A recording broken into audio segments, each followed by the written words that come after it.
It was, as Lord Peter Wimsey later remarked with a degree of poetic injustice, one of those ruddy Oxfordshire afternoons which appeared to have been composed by Jane Austen in collaboration with a minor prophet. The sun shone. The lawn of Mothstone Grange was clipped to within an inch of its pastoral life, and the scent of trimmed box hedges carried with it the vague implication that someone, somewhere, had made an error of taste. Wimsey, dressed in flannels and lounging incongruously beneath a Tudor chimney stack, like a stray Etonian flung from a time machine, accepted his second cup of tea with that peculiarly English air of tolerant fatalism. He was not, by any social contract or narrative device, supposed to be at Mothstone at all.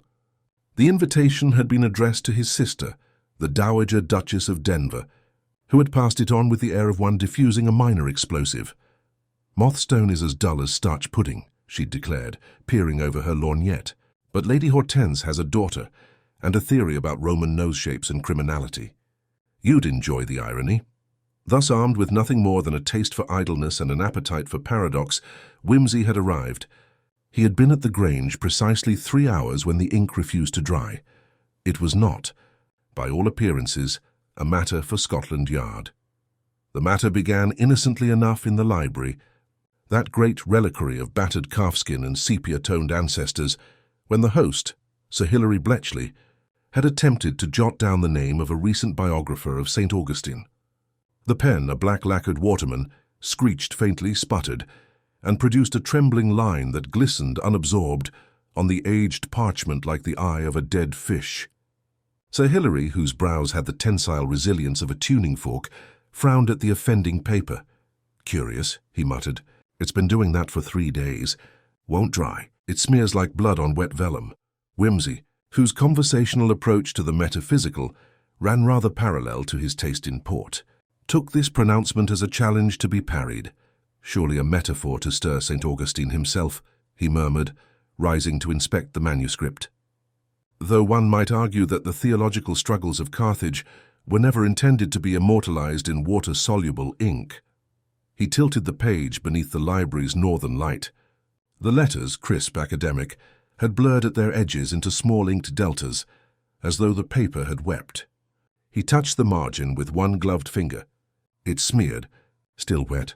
"Peculiar," Wimsey repeated lightly, but his gaze lingered with the faint, feline interest he reserved for crossword clues and cases involving left-handed pianists. Lady Hortense, a woman whose speech pattern suggested a lifelong friendship, with verbs in the conditional tense, swept in at that moment, trailing lace cuffs and a faint odor of lavender and camphor. "Peter," she exclaimed, "have you met Mr. Carlyon? He was the last person to see Mr. Syme last night." Poor dear Gerald, utterly vanished. Wimsey turned mildly. "Vanished?"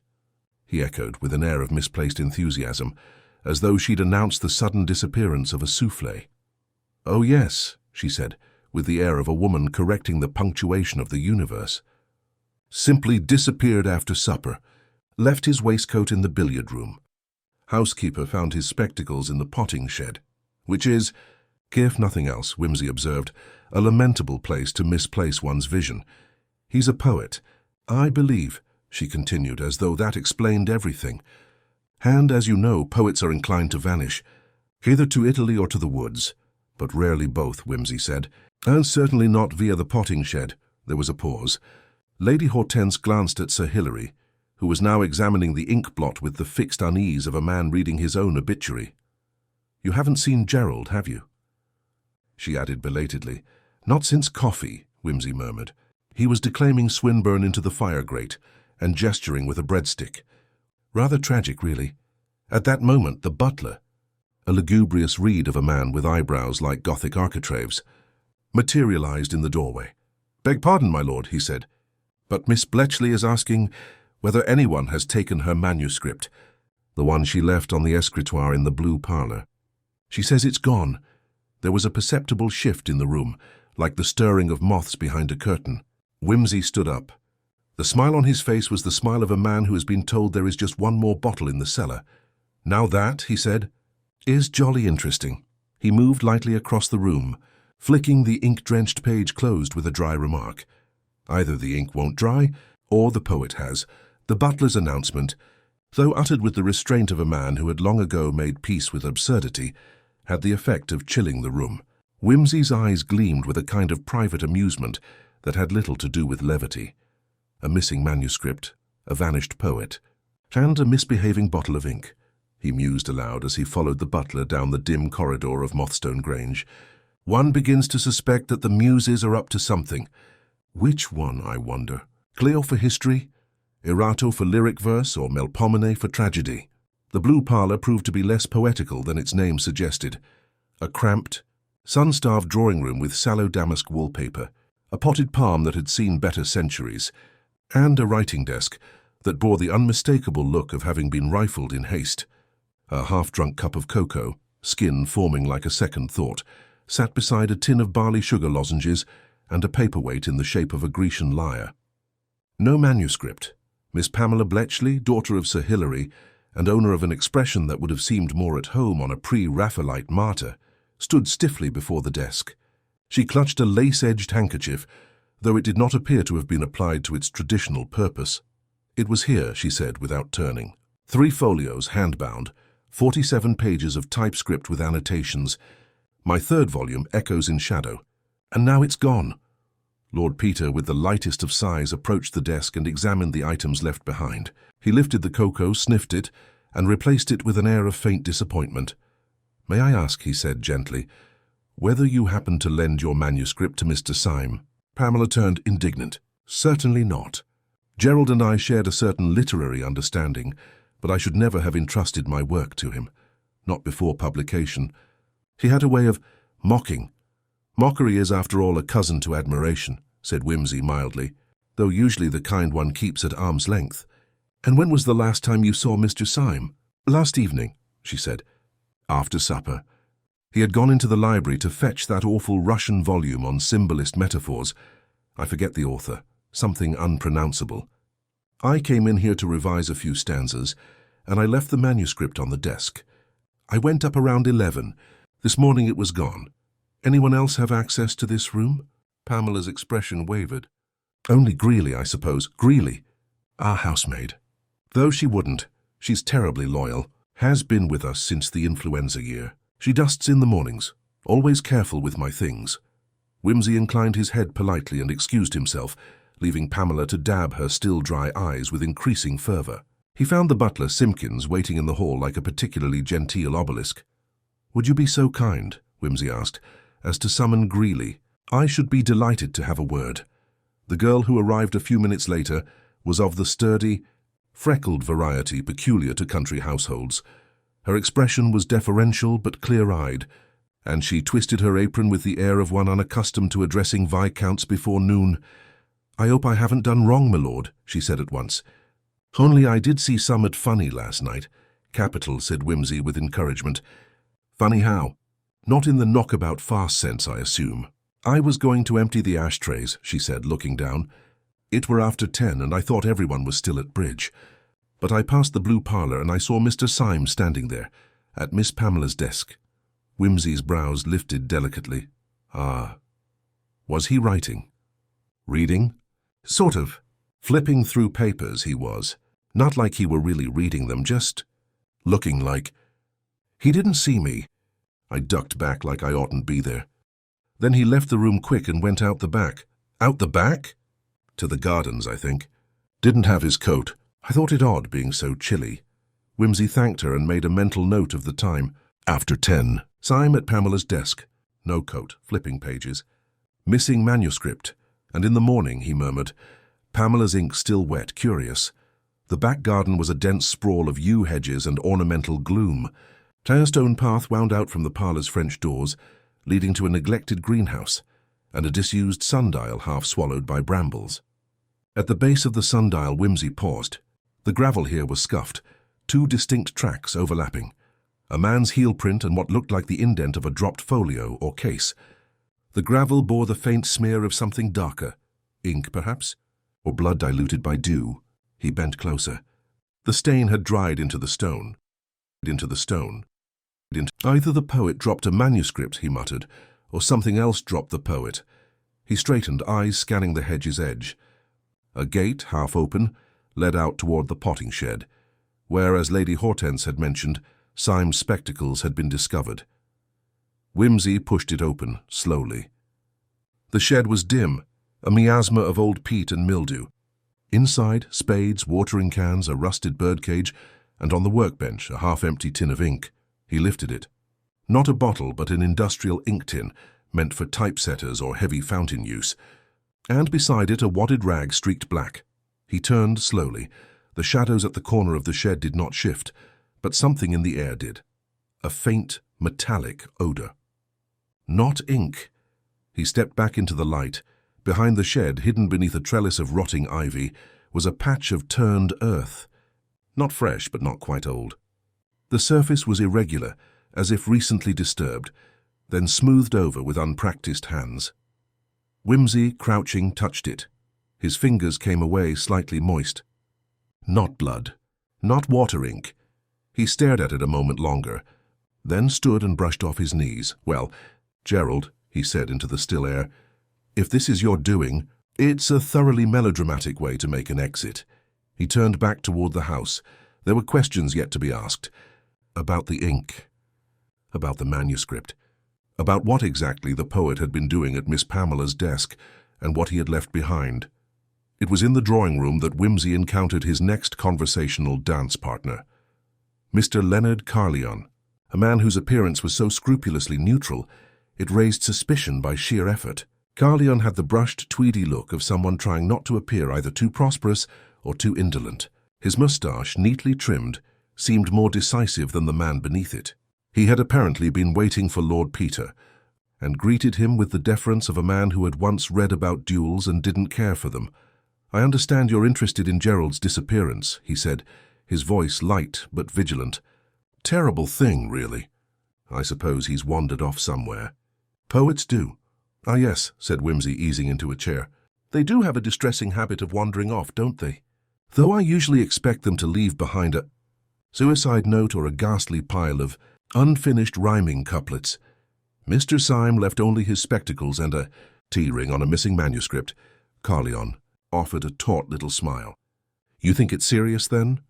"I think it interesting. I've always found the absence of a person more articulate than their presence. And in this case it whispers."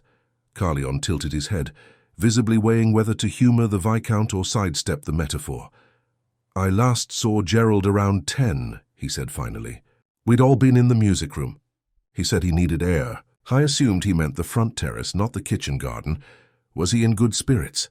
"Well," Carleon gave a polite cough, "he'd had a bit to drink. Nothing scandalous. But you know what Gerald was like when he'd taken sherry and heard too much Brahms? Melancholy, theatrical, grandiloquent. It was part of his charm." "I've known charm to end in more bruises than murder," Whimsy murmured. "Was he agitated?" Carleon hesitated. "He mentioned something about being undone by beauty. I think it was poetic license. Or perhaps a comment on Miss Bletchley. Pamela. Yes, she and Gerald were, well, complicated. Friends, rivals, something in between. He admired her work. She loathed his." He gave a wan smile. "They argued constantly. Gerald said she wrote like a taxidermist. Pamela accused him of mistaking despair for depth. Affection by way of vitriol," said Whimsy. "Not uncommon in literary circles. And was there anyone else Gerald had reason to dislike?" Carleon considered. He had a row with Sir Hilary about the fireplace, oddly enough. Said the Grange was full of architectural fakery. Called the panelling a replica of a Tudor fever dream. Sir Hilary didn't take kindly to it. "But I wouldn't say it was grounds for murder." "No," Whimsy said, "but it's always helpful to know whose toes have been trodden on, even if only rhetorically. Thank you, Mr. Carleon, you've been exquisitely unhelpful, which in cases like these is often a virtue." Carleon looked puzzled, but Whimsy had already risen and was making for the library once more. The late afternoon light was beginning to seep golden shadow through the mullioned windows. Whimsy found Sir Hilary at his desk again, peering over an envelope with the irritation of a man being dunned for a subscription he did not recall authorizing. "Ah, Bletchley," Whimsy said cheerily. "Do you happen to know where Mr. Syme was staying while here? A guest room, I assume? Or did you assign him one of the tower rooms with the sloping ceiling and the wallpaper no one's changed since Gladstone resigned?" Sir Hilary snorted. "We gave him the East Chamber. He insisted, actually. Said it had the best light for writing and a creaky floor to remind him he was mortal. Delightfully morbid. Might I impose? Sir Hilary waved a vague hand. Help yourself. First floor, second on the right. The east chamber, Whimsy found, was modest in size and heavy on brooding furniture. The bed was narrow, the wardrobe overlarge, and the window gave a view of the orchard and the sagging remains of a croquet lawn. On the writing table was a notebook filled with spidery annotations, many of which seemed to consist of single words circled for emphasis: guilt, brambles, memory, ink, each one marked with an odd little dot, as if Gerald had pressed the pen to the paper in a moment of violent punctuation. The ink bottle here was identical to the one found in the potting shed, a heavy tin rather than the daintier glass style one might expect of a poet. Whimsy lifted it. It was half empty, its lid rusted and poorly seated. A smear of dark residue clung to the base, as though it had been upturned and hurriedly righted. In the waste bin were torn scraps of typescript, recognizably poetic in nature, though many had been scored through with angry loops. On one, in an unsteady hand, the word thief had been scribbled beside a stanza that began, "She made of silence a blade, and of beauty a lie." Whimsy tucked the fragment into his notebook. He turned then to the wardrobe, more from habit than suspicion, and found it contained only a travel coat, a spare collar, and, curiously, an empty folio case, its leather strap broken. He stood quite still for a moment. The poet had left behind his spectacles, his coat, and now, apparently, his folio case, and yet the manuscript was gone. He was halfway to the door when a faint sound caught his ear. From below, a voice, raised, not in conversation, but consternation. He quickened his pace, descending the stairs just as Lady Hortense emerged from the morning room, clutching her opera shawl as though it had personally betrayed her. "I cannot believe it," she was saying. "Vanished, all of it. My necklace, Peter, the one with the moonstones, gone from the jewel case. I never— Moonstones?" Whimsy interrupted gently. "My dear Lady Hortense, are we now to be visited by cat burglars anonymous in the midst of poetic abscondence?" "It's no joke," she said, eyes flashing. "It was locked. I checked just yesterday. And now the whole drawer's empty. Moonstones, Peter. Victorian setting from my grandmother—" Whimsy raised a hand. "I believe you, of course. And may I ask, was the lock forced?"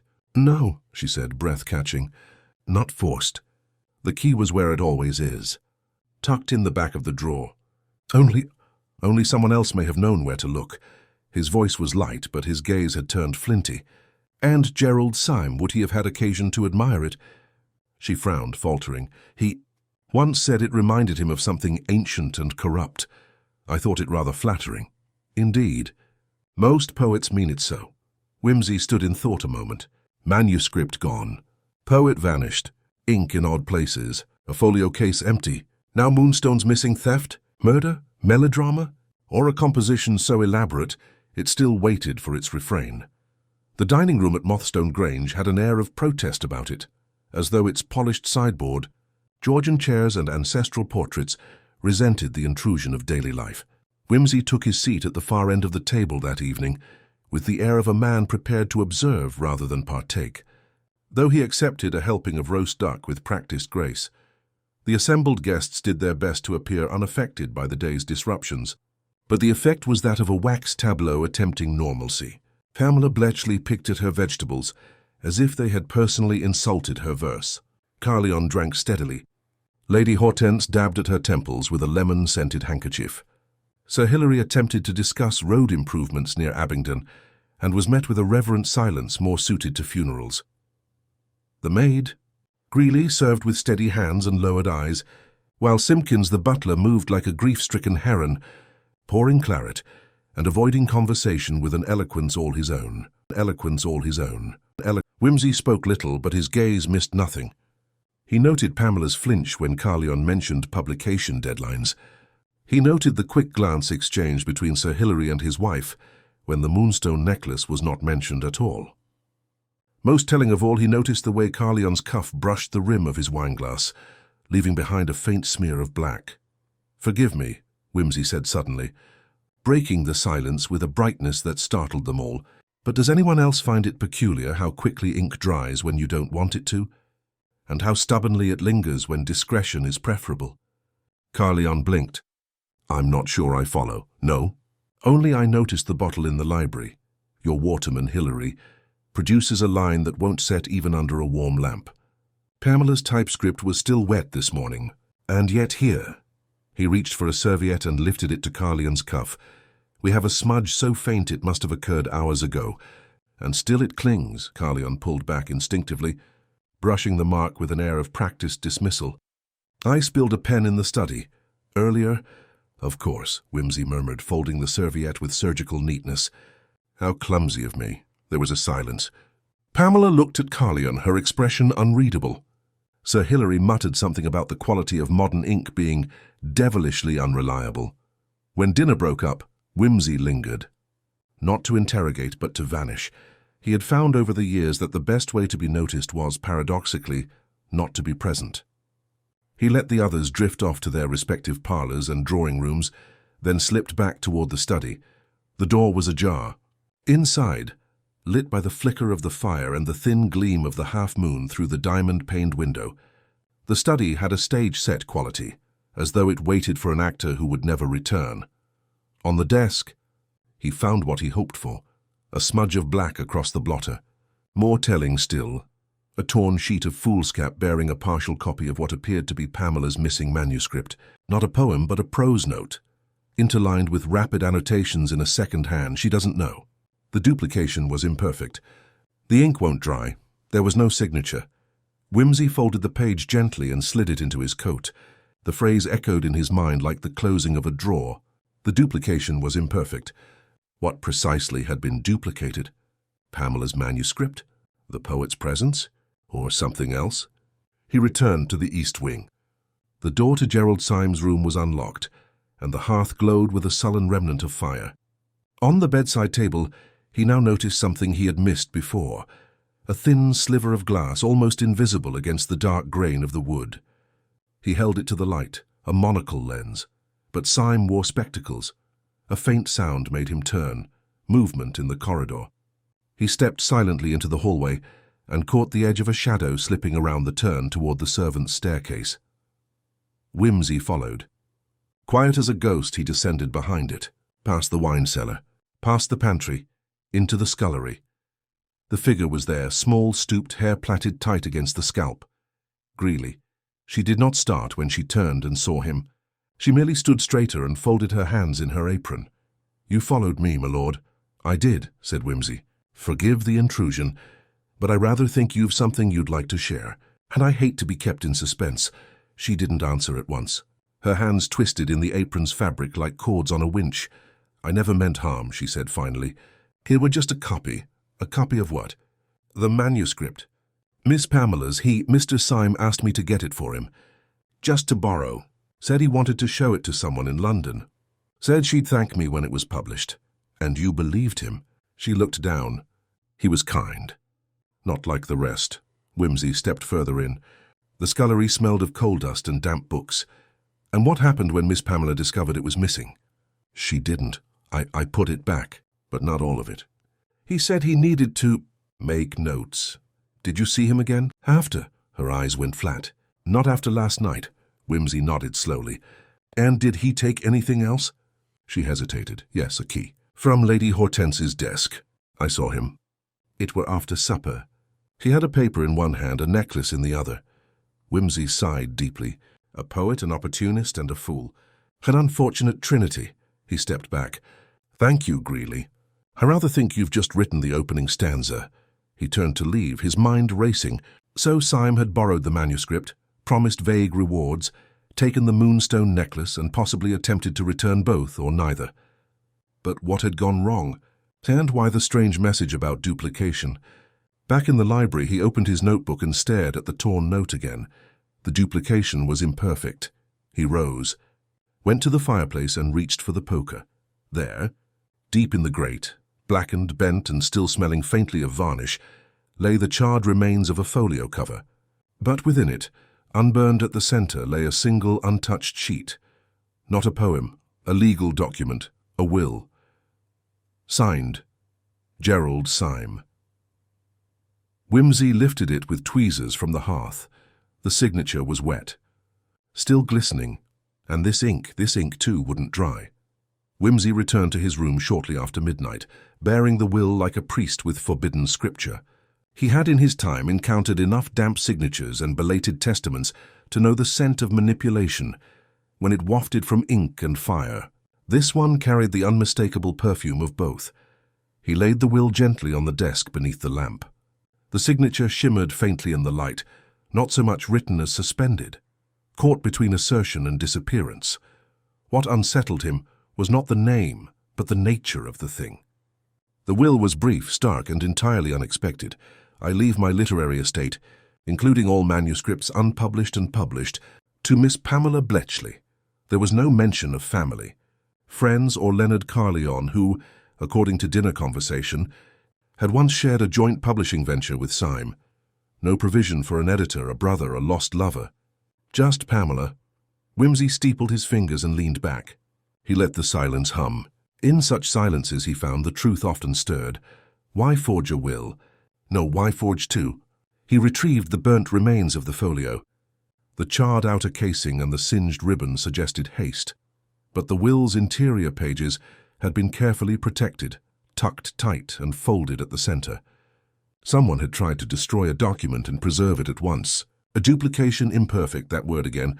Downstairs the clock struck 1. He stood, replaced the will in a folder and made for the library. The house was quiet, save for the creaks of its own timbers and the distant hiss of an old radiator protesting central heating as a vulgarity. In the library, moonlight sliced across the Persian rug in long silver bars. He opened the desk drawer with a deft twist. Nothing. Then the lower drawer, less used. Here was the Waterman pen again, lying beside a scattering of sealing wax and a bottle of quick-dry ink. The label peeled, revealing a second label beneath it. Copyist's formula. He smiled thinly, a forgery kit in a drawer. Not conclusive, but indecently suggestive. He was about to close the drawer when he noticed something else. A second ink bottle, heavier, its glass darkened from within. Not ink? Oil? No, too viscous. He uncorked it. Printer's varnish. So, the forger had tried to replicate Syme's signature on the will, presumably on more than one copy, but botched the chemistry. The ink, mixed with the wrong compound, wouldn't dry, and the more they tried to destroy the defective copy, the more it clung like a guilty thought. Back in the hallway, a light flickered at the far end. Footsteps. He moved silently and waited. A moment later, Pamela appeared, barefoot, a dressing gown drawn close around her. She paused at the stairhead, unaware of him, then turned toward the east wing. Whimsy followed at a careful distance. She did not go to her room. Instead, she entered Gerald Syme's. He gave her a minute, then another, then knocked. The door opened quickly. Her eyes were wide. "Oh, couldn't sleep," Whimsy said mildly. "You?" She hesitated. "I left something here." He stepped past her into the room before she could object. The fire had burned out. The smell of ink was stronger than ever. Pamela stood near the desk, one hand behind her back. He looked at her steadily. "You've written something," he said. "Or destroyed it." She didn't speak. "Pamela, may I ask, did you know that Gerald had written a will in your favor?" That shook her. Her brow creased. "No," she said. "He said to things that I'd outlast him, that my words would live longer. I thought he was being dramatic. Gerald? Never." Her lips twitched almost. Then she sighed and moved away from the desk. She placed something carefully atop it, a sealed envelope. Unmarked. Whimsy opened it. Inside, a copy of her poem, Echoes in Shadow, typeset, but with annotations in Gerald's unmistakable scrawl. Brutal ones. Whole stanzas crossed out. Marginalia that bit like wasps. Derivative. Browning did it better. This simile has tuberculosis. Pamela turned away, her voice tight. "He said he believed in my work, that he would support it, that he understood, and then left you nothing but derision." "No," she said quietly. "He left me everything." He watched her. "You mean the will?" She nodded. "I found it last night." "Not the one you found, the real one." In his coat pocket. Folded. Untouched. I don't know if he meant to give it to me or if it was just a final jest. But I read it, and I burned it. Whimsy tilted his head. So the one in the fireplace? I tried to recreate it, she said. From memory. I thought if he meant it, I should preserve it. And if he didn't, she trailed off. And the signature? I copied it. From one of his poems. He signed the bottom of everything. Whimsy let out a breath, hence the ink that wouldn't dry. She looked at him suddenly, her face pale. It was foolish. But I didn't kill him. He believed her. If only because she had the haunted look of someone who'd written their guilt into a line, and then couldn't erase it. And where do you think he is? He asked. She shook her head. Gone into the woods. He said they reminded him of Orpheus. Let us hope he didn't meet Eurydice. He left her there and returned once more to the scullery. Greeley had been thorough. Too thorough. The potting shed yielded no corpse, no coat, no spectacles now.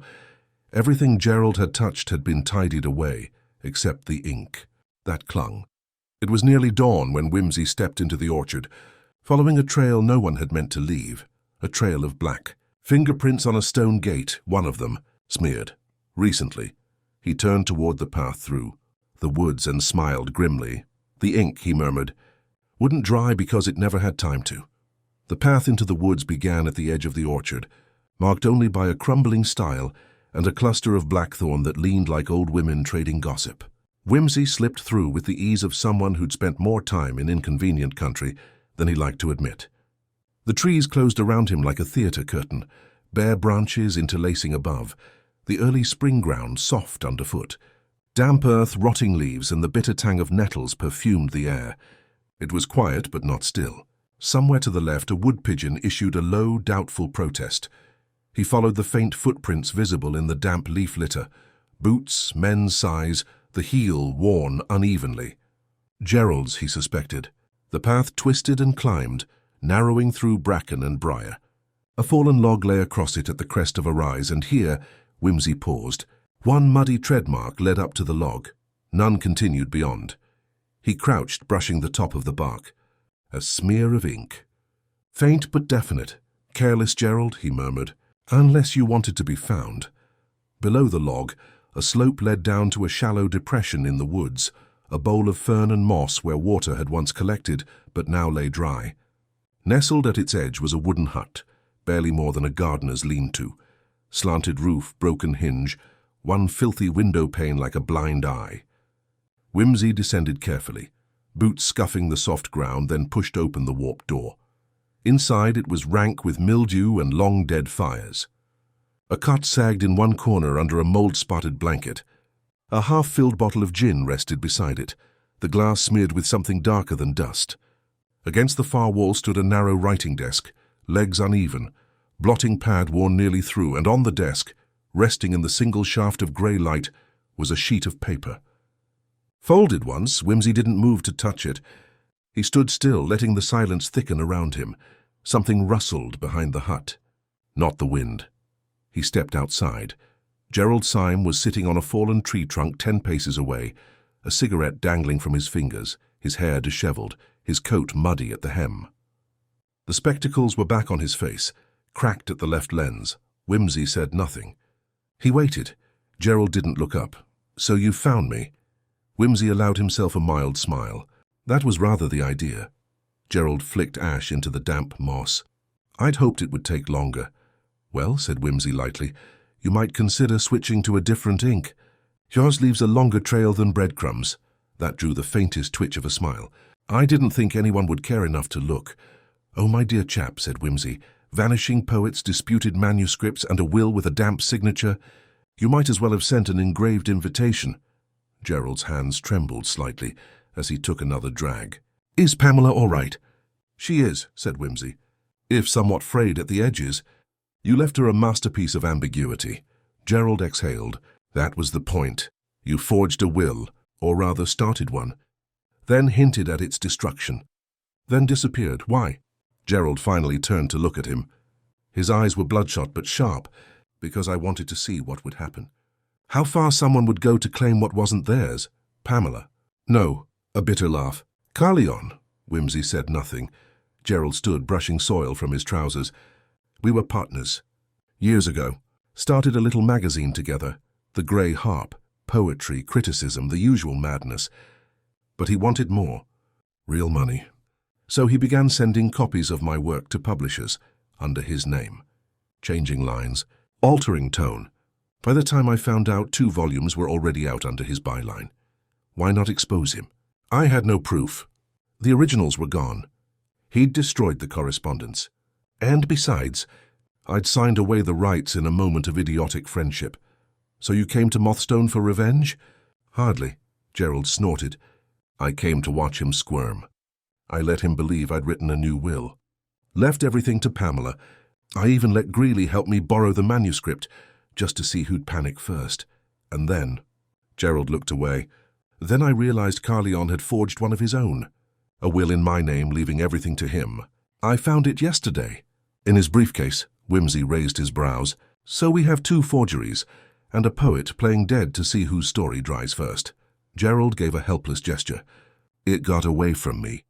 I tried to destroy Carleon's copy, but he'd already taken Pamela's manuscript, thinking it would lend legitimacy.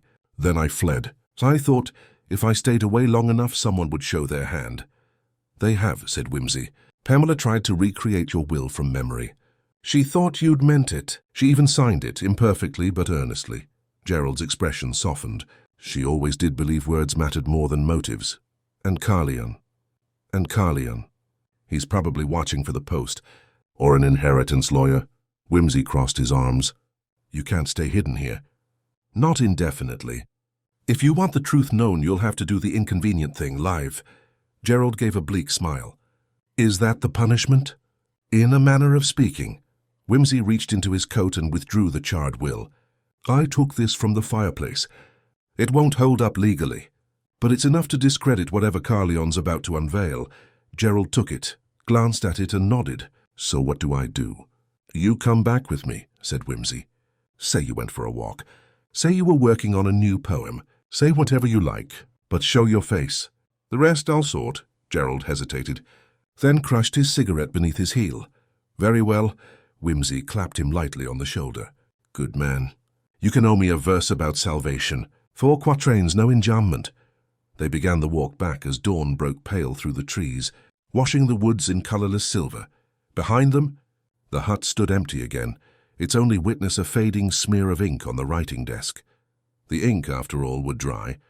But the truth, it had only just begun to stain. They returned to Mothstone Grange just after 7. Hay Sallow, exhausted Gerald Syme, walked 2 steps behind Lord Peter, like a boy summoned to the headmaster's office. The mist still clung low to the orchard, giving the great house a spectral, tentative outline, as though it half expected its vanished guest to be turned away.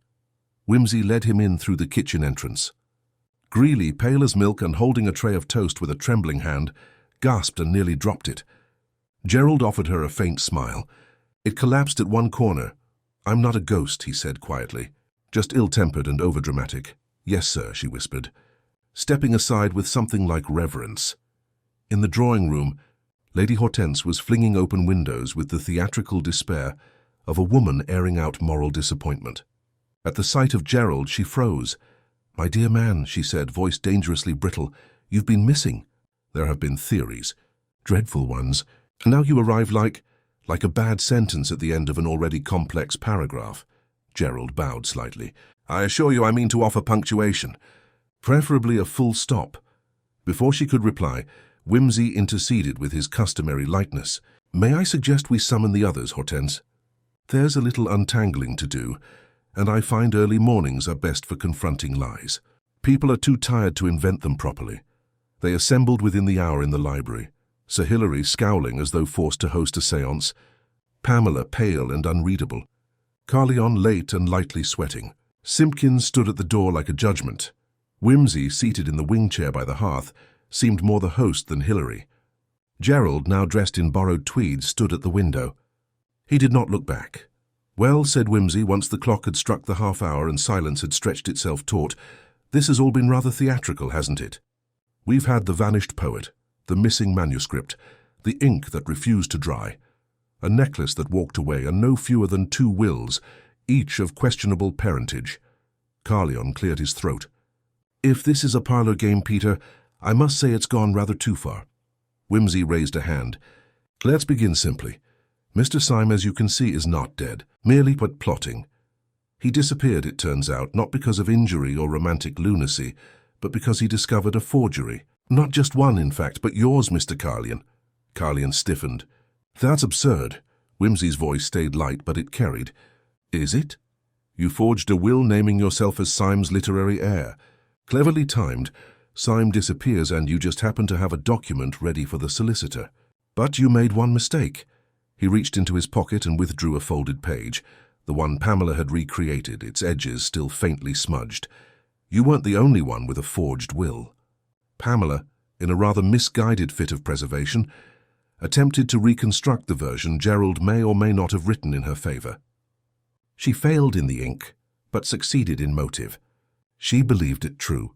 You, on the other hand, didn't believe it. You panicked. You stole her manuscript, hoping to pair it with your own will and make your claim more plausible. Whimsy stood, moved to the sideboard, and lifted a small folio case. You left behind this, Gerald's own folio. Torn, scorched, and hidden in the fireplace. A clumsy bit of arson. But enough survived to show a will naming no one. He paused. Not Pamela. Not you, Carlion flushed.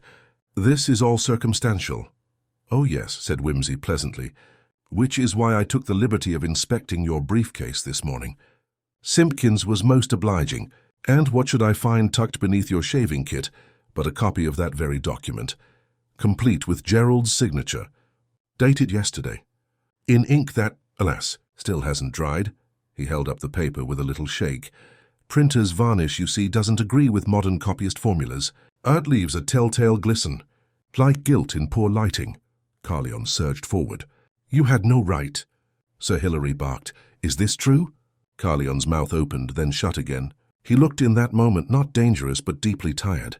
He said he'd leave it all to her, he muttered. To Pamela. She's a mediocrity. She butchers form, she doesn't even scan. And yet he praised her, called her the future. Pamela's breath caught, but she said nothing. I made Gerald, Carlion went on. I gave him his first publication, rewrote his sonnets into something publishable. And what thanks? Derision, insults, he left me with nothing. No, said Whimsy. He left you with exactly what you gave him, a borrowed name and a trail of imperfect copies. Carlion turned to Gerald. Say something, for God's sake.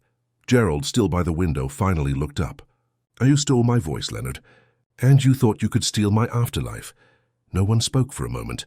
Then Lady Hortense stood and drew herself up, as though the entire house depended on her moral architecture. Mr. Carlion, she said, I believe it would be best if you left. He did not argue. He turned stiffly and walked out. Pamela followed after him quietly. Not in sympathy, but perhaps in pity. Sir Hilary poured himself a drink. Whimsy stretched and examined the fire. Forgery, he said aloud, to no one in particular. It always has a smell, you know. Just beneath the ink, damp and chemical. Like fear trying to be clever. Gerald gave a brittle smile. What happens now? You write, said Whimsy. For real, no copies, no ghosts. He paused, then added, and perhaps for once you let the ink dry. Gerald nodded. I think I will. And so, as the light filtered through the high windows of Mothstone Grange, the house seemed to breathe again, like a theatre after the curtain falls.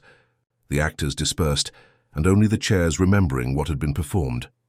By late afternoon, the clouds had returned over Mothstone Grange, draping the house in the kind of grey that suggested either poetry or mildew. The air hung with that pre-storm expectancy peculiar to English weather and English households after a scandal. Lady Hortense, having declared herself in need of a tonic, had withdrawn to her solarium with a copy of Country Life and half a grapefruit.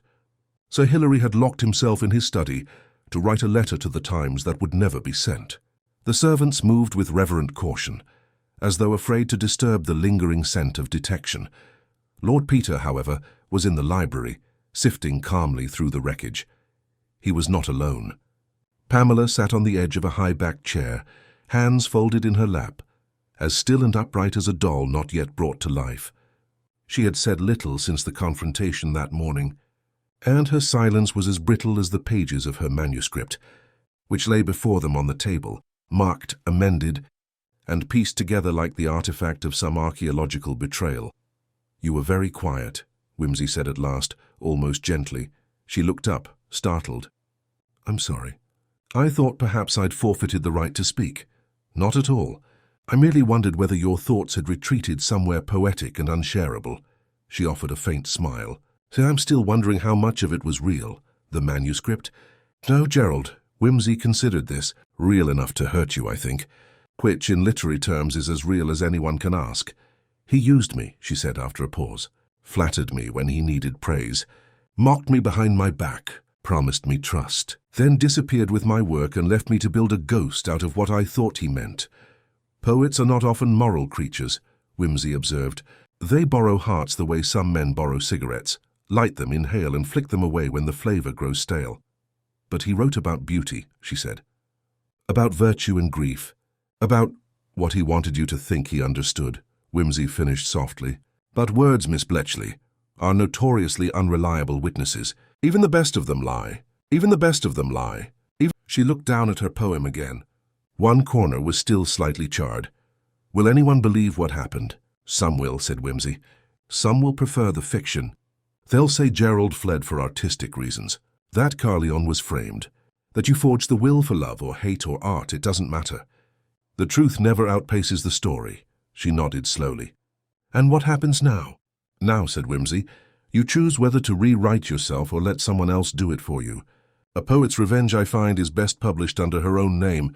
There was a knock at the door. Simpkins entered with a discreet cough and an envelope on a silver tray. Whimsy took it, opened it, and read the single line with an eyebrow slowly arching. Well, he said, this gets more charming by the hour. He handed it to Pamela. The message was unsigned, but unmistakably in Gerald's spidery hand, come to the folly at dusk. One last verse. Pamela paled. The folly? Her half-ruined rotunda down by the lake, said Whimsy. Built by a bored baronet in the 18th century, and subsequently ignored by nature, taste, and structural integrity. Do you think it's a trap? She asked quietly. From Gerald? Not quite his style. If it were a trap, it would rhyme. They walked down together just before 6, past the orchard and through the copse that bordered the ornamental lake. The folly rose ahead, all ivy-clad stone and cracked columns like the ghost of a classical education. A single lamp glowed inside, casting long shadows across the mossy floor. Gerald stood beside it, arms folded, expression unreadable. You came, he said to Pamela. I came to listen, she replied, not to forgive. He nodded as though he'd expected no less. I owe you the truth, he said. I didn't mean to hurt you. That doesn't mean I didn't. I used your manuscript to bait Carleon. I knew he'd try to claim it. He couldn't resist anything that wasn't his. But I never thought you'd forge the will. I thought it was real, she said. You let me think that. I didn't know how else to protect you. Pamela gave a short, dry laugh. You might have tried honesty. He looked at her then, really looked. You're the better writer. I mocked you because I envied you. I thought I was sharpening your voice. But I was just blunting my own. Whimsy, who had been watching with academic interest, stepped forward. I assume this is the part, he said, where someone casts their regrets into the lake and leaves a symbolic object behind. Gerald smiled faintly. You know your literature, even the derivative bits. May I see it? Gerald handed him a folded page. It was a poem, Pamela's, but the annotations this time were different, gentle, admiring. Whimsy passed it to her. She read the marginalia. Slowly, this stanza breathes. Let the silence after this line stand. It's earned. Perfect. Don't change it. Pamela said nothing for a long time, then softly, Thank you. No, said Gerald. Thank you for making me rewrite myself.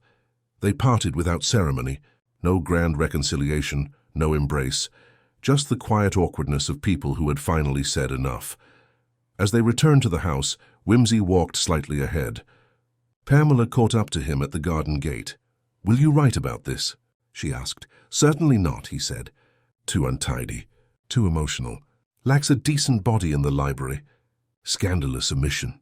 She laughed properly this time. He turned to her with a faint smile. But if you write it, he said, I'll buy the first edition. And behind them, in the empty folly, the lamp guttered once, then went out. The next morning dawned clear and unexpectedly warm, as if the house itself had decided to exhale after so many days of secrets. Mothstone Grange looked almost pleasant in the sunlight, less like a setting for emotional extortion and forged documents, more like the sort of place one might retire to in peace, provided one had no literary ambitions or morally flexible acquaintances. Lord Peter Wimsey, having breakfasted alone in the conservatory on toast, marmalade, and 2 boiled eggs, one of which, he judged, had been slightly overcooked by approximately 17 seconds, was polishing his monocle when a knock came at the French doors. It was Pamela, again dressed in a subdued shade of lavender that suggested emotional restraint or possibly mourning for poor poetic form. "I wondered," she said, with uncharacteristic hesitation, "if I might ask a favor." "Always a dangerous thing to offer a detective," said Wimsey, gesturing to the opposite chair. "We're apt to think you mean to confess." She sat, folding her hands. "No, only to understand." "Understanding is the true currency of civilized men," said Wimsey, "though I find it is less frequently spent than hoarded." Pamela gave him a look, dry, composed, but with a hint of steel behind the eyes. She had changed, Wimsey noted, subtly but definitively. The self-conscious poetess of the first day was gone. In her place sat someone who had weathered ridicule, deception, and temptation, and now wished perhaps to assess the shape of what remained. "You believe Gerald's story," she said. "About Carleon, about the forged will, about the motive. Do you believe it all?" Wimsey reached for his coffee. "I believe Gerald Syme is a liar with occasional bouts of honesty, and I believe Carleon is a plagiarist with occasional bouts of conscience. As for what's true, truth in these matters is rarely pure, but it does from time to time leave footprints." Pamela leaned forward. "And my version of events? The forged will I created, not for gain, but because I thought it was real." "Ah," said Wimsey, the moral ambiguity of forgery by sentiment. "You are, I must say, uniquely placed. Had Carleon's forgery stood alone, you'd be in chains by now. But your copy was so inept, so emotionally transparent that no one could mistake it for anything but a gesture. And in the end, gesture matters more than intent." She gave a short laugh. "You're being generous." "No," said Wimsey. "I'm being logical." The poet disappeared. The manuscripts were muddled. The ink wouldn't dry. And amidst all this, only one person acted out of belief rather than ambition. "That was you." She looked away for a moment. "He could have told me, Gerald, instead of vanishing and turning it all into some private tragedy." "He could have," Wimsey agreed. "But then he's a poet, and tragedy is a flattering mirror." They were silent for a time. A bee drifted near the window, uncertain whether it had business indoors. Wimsey tilted his head slightly. "You're going to publish again," Pamela blinked. "What makes you think that?" He smiled. "You've already started rewriting. Your sentence structure's tighter, your adjectives less wounded. And you just said understand instead of feel. That's practically editorial progress." She gave a reluctant smile. "Perhaps I will." "Good, just don't dedicate it to Gerald. That would be unbearably trite." He rose and she followed. Outside, the lawn glittered with dew, and somewhere in the orchard, a gardener could be heard muttering at a reluctant mower. The world, it seemed, had moved on from poets and their fragile misdeeds. As Pamela wandered away toward the rose walk, Wimsey strolled back through the house. Simpkins greeted him with a discreet nod and handed him a small parcel, wrapped in brown paper and string. No note. He carried it into the library, undid the twine, and found inside a slim volume, Echoes in Shadow, a New Edition, by Pamela Bletchley, a manuscript. The real one this time, clean, bound, unannotated, except for a single sentence scrawled on the flyleaf in blue ink. The ink dries. "The silence does not." Wimsey smiled. "Rather good," he said aloud. He placed the volume on the shelf, precisely between the varieties of religious experience and a rather battered edition of The Wasteland, with foxed edges and several cigarette burns. The door creaked slightly. Gerald Syme entered. His coat was fresh, his hair finely combed, though one cuff remained stubbornly ink-stained. "You've decided to stay, then?" Wimsey asked. "Just for a day or two," said Gerald, "to settle things. Speak to the solicitor. Say goodbye properly to Hilary and Hortense. Ah, yes, that shall be a poignant exchange of frosty syllables." Gerald gave a faint shrug. "I owe them that much. And Pamela, too." Wimsey raised a brow.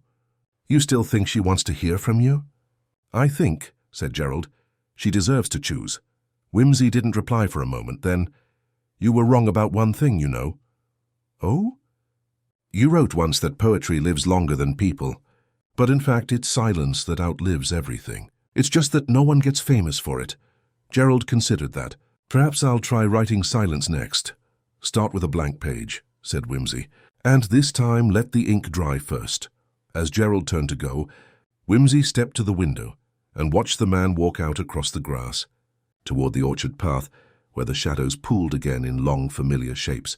It was in its way a kind of ending, not with a bang, nor even a whimper, just a line fading into the page, the last footstep, the final smear of ink. The following day, Mothstone Grange resumed its old rhythms, or at least the appearance of them. The breakfast gong sounded promptly at 8. The curtains were drawn back in orderly procession by Greeley, now restored to her usual brisk discretion, and Sir Hilary was once again to be found muttering into a broadsheet, objecting alternately to modern typography and to the rise in domestic burglary in East Sussex. Lady Hortense, revived by a second tonic and a letter from a bishop's wife, declared herself resolutely untroubled by any more vanishing poets, and resumed embroidery with an energy that suggested either recovery or denial. Lord Peter Whimsy, having completed his morning correspondence and fed an argumentative Robin with crumbs from a Bath Oliver biscuit, wandered into the morning room, where Pamela was perched beside the fireplace with a notepad on her lap and a pencil she had clearly already chewed, nearly to its end. "You look industrious," he observed, folding himself into an armchair. "I'm trying to decide," she said, "whether to write a poem about resurrection or just start again with something less symbolic." Whimsy considered this. Symbolism is vastly overrated. Often a metaphor is simply a metaphor, and a duck is merely what one dines on before discovering a dead uncle in the cellar. Pamela smiled. "Do you always talk this way, or only when you've been recently entangled in literary scandal?" "I talk this way to avoid being asked serious questions. It works approximately 55% of the time." She turned her notebook toward him. "I've started sketching out something longer. It's not really verse. More like a memoir in fragments. Very fashionable," he said. "Though I advise against beginning with a stormy night or a brooding tower." "No danger of that," she said. "I've had quite enough brooding towers to last a lifetime." He watched her a moment. "Will you write about him?" She hesitated, then nodded. "Not by name, but yes, I think I have to." "For me, a very modern impulse," he said. "We used to kill our memories with brandy. Now we publish them. Would you?" she asked. "Write about it, I mean." Whimsy stretched his legs. "No, for one thing, no one would believe it. For another, I dislike stories without proper villains." She looked at him carefully. "You don't think Carleon was a proper villain?" "I think," he said, "that Carleon was a man who mistook admiration for ownership, which is tragic. But not very original." Pamela didn't reply. She stared into the empty fireplace. After a while she said, "You were right about silence. It outlives everything." Whimsy tilted his head. But sometimes," she said, "you still have to say the thing, even if it changes nothing." He stood then, suddenly restless. "Come," he said, "let's walk. I've sat among these antimacassars so long, I'm in danger of developing moral dust." They stepped into the garden, which was in that early spring state of modest optimism. The roses had not yet bloomed, but the hydrangeas were testing the soil, and the ivy on the south wall was beginning its annual bid for domination. A few daffodils stood cheerfully in a bed near the sundial, indifferent to poets and forgery alike. "I've always found gardens suspicious," Whimsy said. "Too neat, as if the earth's been bribed." Pamela gave him a sidelong look. "Are you always like this?" "Only when the truth's already out and no one needs saving." They strolled toward the folly, now once again empty, the lamp long since removed. A single page of paper, left behind by wind or intention, lay crumpled by the column. Pamela stooped to pick it up. It was blank. "Fitting," she said. "Immaculate," Whimsy agreed. They walked a little further, to the edge of the lake. The water was still and mirrored the pale sky. Somewhere a moorhen flapped noisily, and then disappeared into the reeds. "I meant to ask," Pamela said after a long pause. "What would you have done if Gerald hadn't come back? If he'd stayed gone?" Whimsy glanced at her. "I'd have waited. Or planted something." "Planted? Ink leaves trails," he said. "But sometimes it needs water and time before the shape shows. Everything comes out in the rain. She gave him a look that hovered between amusement and exasperation. You do know you sound like a badly translated mystic. I'm working on it, he said. Next week I begin my memoirs under the title, The Gentle Art of Finding What Was Always Obvious. As they turned back toward the house, a figure emerged from the far path. Gerald. His hands were ink-free. His expression for once was clean of irony. I'm leaving today, he said when they reached him. Truly this time. I've made arrangements to return to London. My publisher has agreed to see me, and I've decided to write a book of essays. On what subject? Pamela asked warily. Failure, he said. And theft. And maybe something about how all poets lie, but only the good ones make it beautiful. Whimsy clapped him lightly on the shoulder. Good luck, old man. May your commas land softly. Gerald nodded, turned to Pamela. I don't expect forgiveness, he said, but I do hope someday you'll read what I write. I might, she said, but only if it's honest. And with that he turned and left, no drama, no verse. Just footsteps fading into the gravel. Later that afternoon, Whimsy stood at the gates with his suitcase in one hand and a copy of Echoes in Shadow under his arm. Sir Hilary and Lady Hortense bid him a formal farewell. Greeley handed him a wrapped package of sandwiches with quiet ceremony. As the car pulled away, Pamela came running down the drive. One last question, she called. Whimsy leaned from the window. Only one? You disappoint me. When did you know it was Carleon? He grinned. When I asked about the ink, and he looked at his sleeve instead of the pen. She laughed aloud, and he waved as the car turned the bend and disappeared from view. The road unwound ahead, quiet and tree-lined. Behind him, Mothstone Grange shrank into its own legend, and ahead, the next puzzle waited, as always. 2 weeks later, Lord Peter Whimsy stood in the drawing room of 110A Piccadilly, watching London weather assault the windows like an angry metaphor. Bunter, impeccable as ever, had just laid out a fresh pot of assam and a plate of madeleines, with less sentimentality than Proust. I trust, Whimsy had muttered, when the bell rang and a familiar voice called up the stairs. Mr. Gerald Syme? My lord, Bunter announced with the faintest inflection of eyebrow disapproval. Reserved for poets, jazz drummers and the occasional bishop. Show him in. Bunter and bring the good cups. I feel this may be a conversation with bone china in its bones. Syme entered, noticeably less pale, less frayed, less fugitive. He wore a dark coat with only one ink mark at the cuff, a tremendous personal achievement, and carried a small parcel under his arm.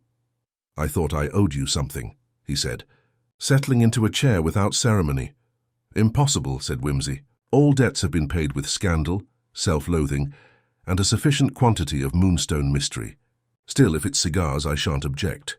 Syme passed him the parcel. It's the real will. Whimsy paused, then opened it. Inside was a typed document, signed in dry ink, properly witnessed, dated prior to the events at Mothstone Grange. Left in deposit with my solicitor, Gerald said. I never intended it to be found.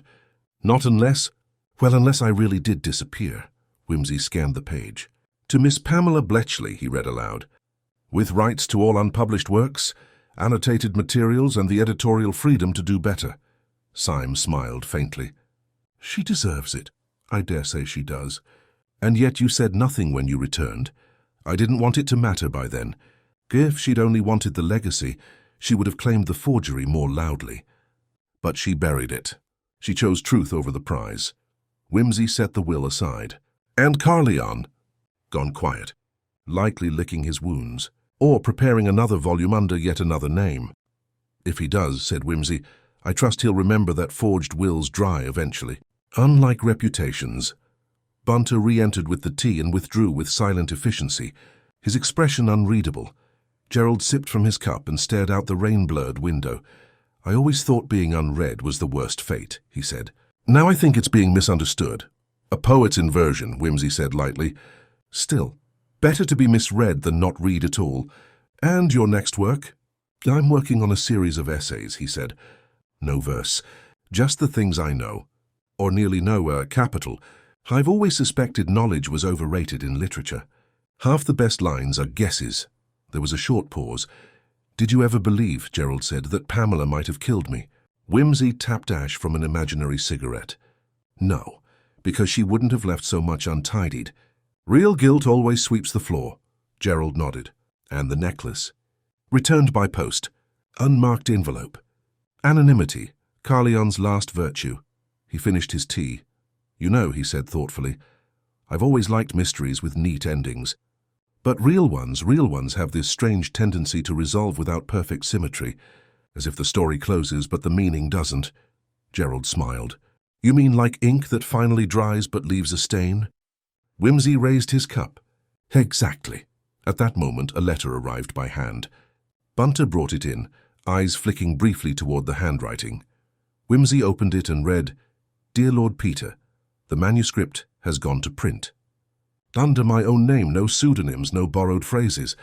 You were right, words lie, but sometimes they also redeem. Gerald may not forgive himself, but I've stopped trying to write about him. It's a relief, really. I've started a new piece. Not poetry, a detective novel. Of all things. Thank you for seeing me clearly when I couldn't.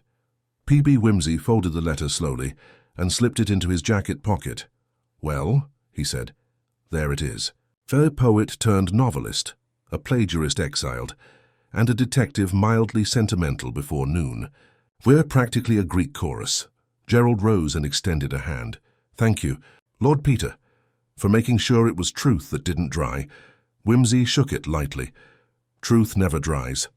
My dear Syme, but it does become legible eventually. Gerald left with no flourish, no final verse, and no backward glance. Whimsy turned to the window and watched the rain cease at last. The streets shimmered silver. The city looked freshly inked.